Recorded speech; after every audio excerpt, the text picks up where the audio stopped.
दोस्तों 26 अगस्त 2021 को भारत सरकार ने ई श्रम कार्ड लॉन्च किया है।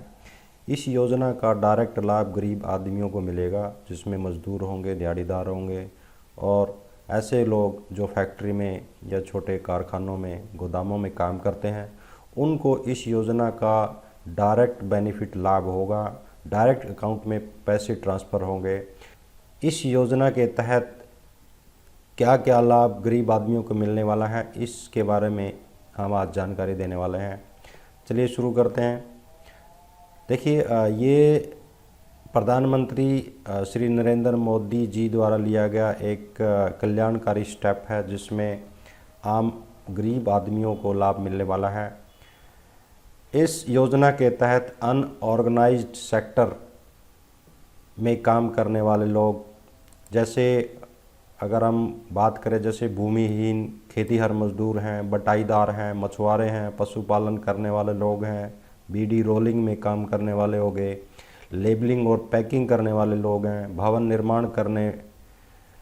निर्माण में जो श्रमिक लगते हैं, मजदूर होती है जो लेबर होती है, चमड़ा मजदूर होते हैं जो श्रमिक होते हैं, बुनकर होते हैं, कारीगर होते हैं, नमक बनाने के लिए जो मजदूर काम करते हैं, ईंटों के भट्ठों पर जो काम करते हैं, पत्थर की खदानों में जो मजदूर काम करते हैं, आरा मिलों में, तेल मिलों में, इस तरह के जो श्रमिक हैं, इस तरह के जो मजदूर हैं, उन लोगों को इस स्कीम का डायरेक्ट लाभ मिलने वाला है।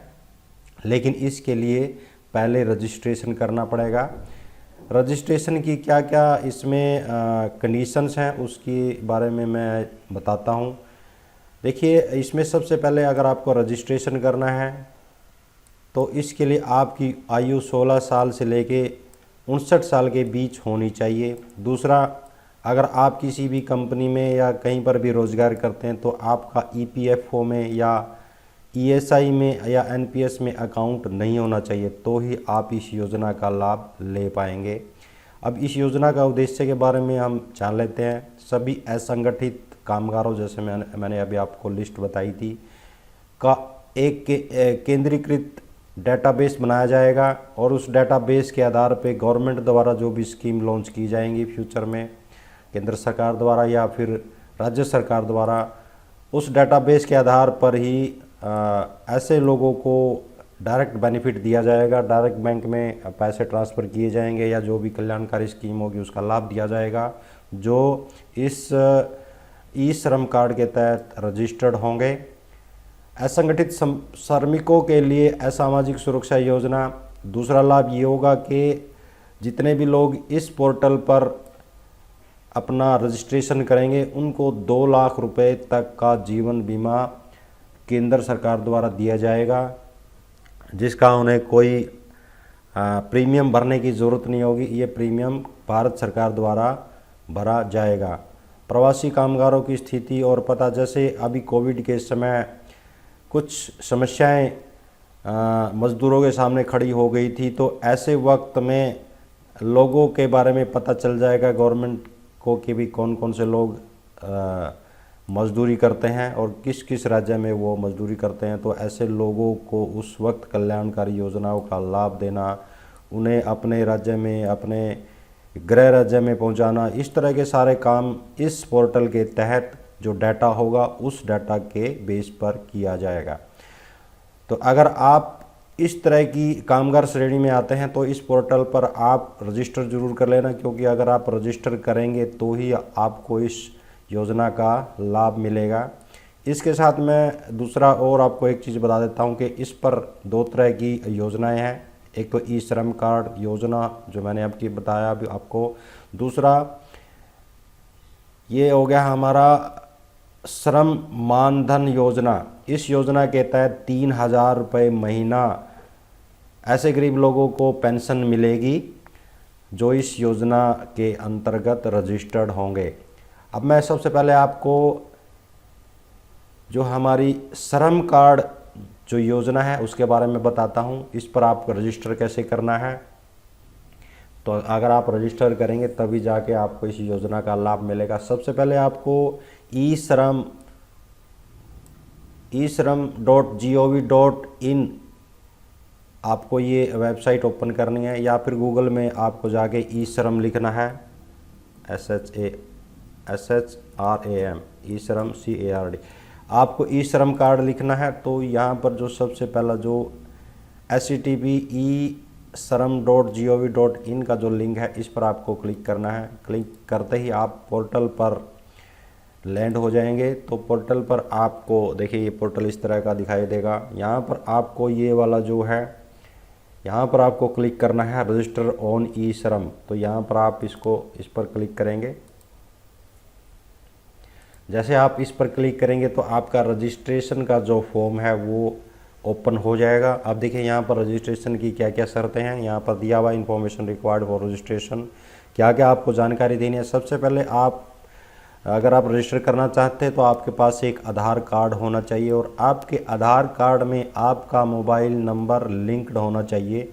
यानी क्योंकि आप जैसे आप आधार कार्ड डालेंगे तो आपके मोबाइल नंबर पर एक OTP आएगा, जिसके आधार पर आपका ऑथेंटिकेशन होगा। ये देखिए इन्होंने लिखा है आधार कार्ड लिंक्ड। उसके बाद देखिए आपके पास एक बैंक अकाउंट होना चाहिए, क्योंकि जब भी आपका डायरेक्ट बेनिफिट होगा वो आपके अकाउंट में ट्रांसफ़र किया जाएगा। आपको कैश नहीं दिया जाएगा, बल्कि आपके अकाउंट में आपका ये जो पैसा है वो जब भी गवर्नमेंट देगी तो आपके अकाउंट में ट्रांसफ़र होगा। उसके बाद देखिए तीसरा इन्होंने बताया, मैंने अभी बताया था कि आपकी उम्र 16 साल से लेकर 59 साल के बीच होनी चाहिए। सबसे पहले जैसे आप रजिस्ट्रेशन करते हैं तो सबसे पहले यहाँ पर आपको अपना मोबाइल नंबर डालना है। उसके बाद आपको यहाँ पर जो कैप्चा कोड है वो डालना है। और यहाँ पर अभी मैंने आपको बताया था कि इस स्कीम के तहत वही लोग रजिस्टर कर पाएंगे जो EPFO यानी जो प्रोविडेंट फंड जिसका नहीं कटता है, किसी भी फैक्ट्री में, कंपनी में या कहीं गोदाम में काम करते हैं, अगर उनका प्रोविडेंट फंड नहीं कटता है और उनके पास ESI कार्ड नहीं है तो ही इसमें रजिस्टर कर पाएंगे। तो आपको यहाँ पर नो करना ज़रूरी है, तभी आप यहाँ पर रजिस्टर कर पाएंगे। यहाँ पर आपको डालने के बाद, कैप्चा डालने के बाद आपको सेंड OTP पे क्लिक करना है। उसके बाद आपको एक मोबाइल पर OTP रिसीव होगा। OTP आपको डालना है। चलिए स्टेप बाय स्टेप समझते हैं कि घर बैठे ही आप ई श्रम कार्ड कैसे बना सकते हैं और कैसे उसका प्रिंट ले सकते हैं।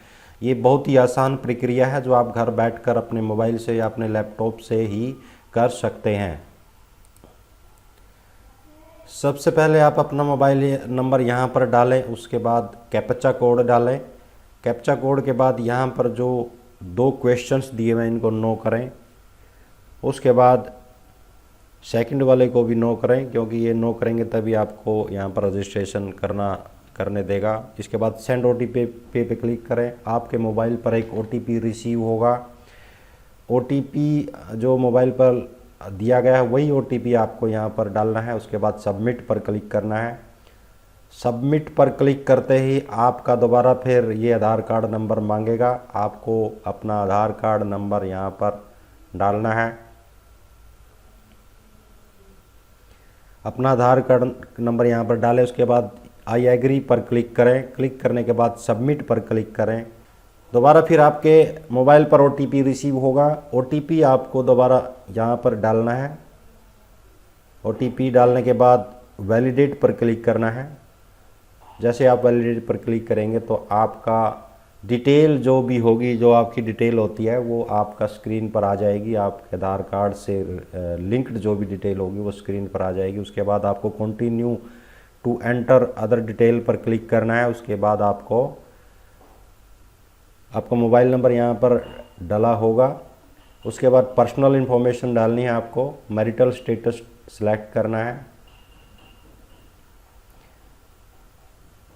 उसके बाद फादर हस्बैंड नेम पे क्लिक करना है। हस्बैंड नेम है या फादर नेम है, तो यहाँ पर क्लिक करने के बाद नीचे हस्बैंड नेम डालना है।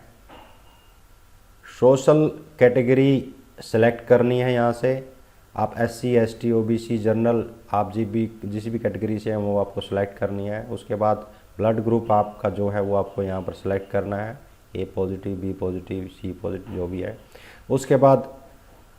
उसके बाद नॉमिनी डिटेल डालनी है। नॉमिनी का नाम डालना है। नॉमिनी की डेट ऑफ बर्थ डालनी है। नॉमिनी डिटेल आपका जैसे आपको 2 लाख का बीमा मिलेगा तो उसके लिए नॉमिनी डिटेल जरूर चाहिए होती है, क्योंकि जब भी अगर किसी कस्टमर की मृत्यु होती है तो उसका पैसा नॉमिनी को ही मिलता है। तो नॉमिनी की डिटेल यहाँ पर डालिए, उसकी डेट ऑफ बर्थ डालिए, उसके बाद उसका जेंडर सेलेक्ट करना है, उसके बाद आपके कस्टमर के साथ नॉमिनी का रिलेशन क्या है वो रिलेशन यहाँ पर सेलेक्ट करना है। उसके बाद सेव एंड कंटिन्यू पे क्लिक करना है। अब आगे आपका एड्रेस डिटेल है, वो कुछ डिटेल आपको यहाँ पर भरनी है अपना एड्रेस से रिलेटेड। होम नेटिव स्टेट आपको डालना है, यानी आपका जो गृह राज्य क्या है वो गृह राज्य सेलेक्ट करना है। उसके बाद आपको लोकेलिटी सेलेक्ट करनी है, स्टेट सेलेक्ट करना है, डिस्ट्रिक्ट सेलेक्ट करना है, सब डिस्ट्रिक्ट सेलेक्ट करना है। उसके बाद नीचे पिन कोड डालना है। पिन कोड डालने के बाद आपको सेव नीचे इस पर टिक करके आप कितने दिनों से यहाँ पर रह रहे हैं वो सिलेक्ट करना है। उसके बाद सेव एंड कंटिन्यू पे आपको क्लिक करना है। इसके बाद आपको रजिस्ट्रेशन फॉर्म है, इसमें भरना है आपको कुछ डिटेल्स, क्वालिफ़िकेशन वगैरह। क्वालिफ़िकेशन सेलेक्ट करनी है। उसके बाद आपको मंथली इनकम आपकी है वो सिलेक्ट करनी है। अगर आप सर्टिफिकेट अटैच करना चाहते हैं सर्टिफिकेट अटैच कर सकते हैं, नहीं तो सेव एंड कंटिन्यू पे आपको क्लिक करना है। उसके बाद आपको ऑक्यूपेशन एंड स्किल से रिलेटेड आपकी डिटेल डालनी है। प्राइमरी ऑक्यूपेशन है, वर्किंग एक्सपीरियंस है, सेकेंडरी ऑक्यूपेशन है, ऑक्यूपेशन सर्टिफिकेट है, ये चीज़ आपको यहाँ पर डालनी है। ऑक्यूपेशन में आपका यानी आप क्या काम करते हैं वो चीज़ आपको यहाँ पर एंटर करनी है। यहाँ पर जैसे आप क्लिक करते हैं तो यहाँ पर सभी ऑक्यूपेशंस का नाम और उसके सामने उसका नंबर लिखा होता है, उसका कोड लिखा होता है। तो आप यहाँ से अपने, अगर आपको समझ में नहीं आता तो यहाँ से अपना ऑक्यूपेशन देख सकते हैं और उसके लिस्ट में आप देख सकते हैं कि आपका उसमें नाम क्या है। लिस्ट में देख सकते हैं कि आपका उसमें ऑक्यूपेशन का नाम क्या है और कोड क्या है। उसके बाद यहाँ पर जैसे आप सेलेक्ट करेंगे वर्किंग एक्सपीरियंस इन प्राइमरी, यानी आपके जो काम धंधा उसमें कितने साल का एक्सपीरियंस है आपको यहाँ पर डालना है। उसके बाद सेकेंडरी ऑक्यूपेशन डाल सकते हैं, उसके सेव एंड कंटिन्यू करना है। इसके बाद रजिस्ट्रेशन फॉर्म का अगला पार्ट शुरू हो जाएगा। यहाँ पर आपको बैंक डिटेल डालनी है, क्योंकि जब भी कोई भी डायरेक्ट बेनिफिट ट्रांसफ़र होगा, कोई भी अमाउंट ट्रांसफ़र होगा तो आपके अकाउंट में ही ट्रांसफ़र होगा, वो आपको कैश नहीं दिया जाएगा। यहाँ पर आपको बैंक का अकाउंट नंबर डालना है। उसके बाद जैसे आप बैंक अकाउंट नंबर डालेंगे कंफर्म बैंक अकाउंट करना है। उसके बाद कंफर्म बैंक अकाउंट करना है। अकाउंट होल्डर का नाम डालना है, जो भी अकाउंट होल्डर का नेम है वो डालना है यहाँ पर। उसके बाद आईएफएससी कोड डालना है। आईएफएससी कोड से बैंक का जो ब्रांच है वो सर्च हो जाएगी। यहाँ पर आप आईएफएससी कोड डाल के सर्च कर सकते हैं, ताकि आपका जो बैंक का नाम ऑटोमेटिकली सिलेक्ट हो जाए, ब्रांच का नाम ऑटोमेटिकली सिलेक्ट हो जाए। उसके बाद यहाँ पर सेव एंड कंटिन्यू पे क्लिक करना है। जैसे सेव एंड कंटिन्यू क्लिक करेंगे आपके ई श्रम कार्ड की पूरी डिटेल स्क्रीन पर आ जाएगी। अगर इसमें आपको कोई भी त्रुटि लगती है तो आप इसको दोबारा से एडिट करके उसको ठीक कर सकते हैं, नहीं तो यहाँ पर आप आई अंडरस्टैंड पे क्लिक करना है और सबमिट आपको कर देना है। सबमिट करते ही आपका ई श्रम कार्ड तैयार हो जाएगा। इस ई श्रम कार्ड को आप प्रिंट कर सकते हैं या फिर आप इसको अपने कंप्यूटर में सेव भी कर सकते हैं बाद में, अगर आप प्रिंट करना चाहें तो इस प्रकार से आप प्रिंट करके इसको लैमिनेशन करके अपने पास रखिए। ये आपका रजिस्ट्रेशन, यहाँ पर रजिस्ट्रेशन नंबर लिखा होता है और आपकी डिटेल, अकाउंट नंबर, सारी चीज़ इस पर होती है, नाम होती है, डेट ऑफ बर्थ होती है, लिंग, जेंडर होता है।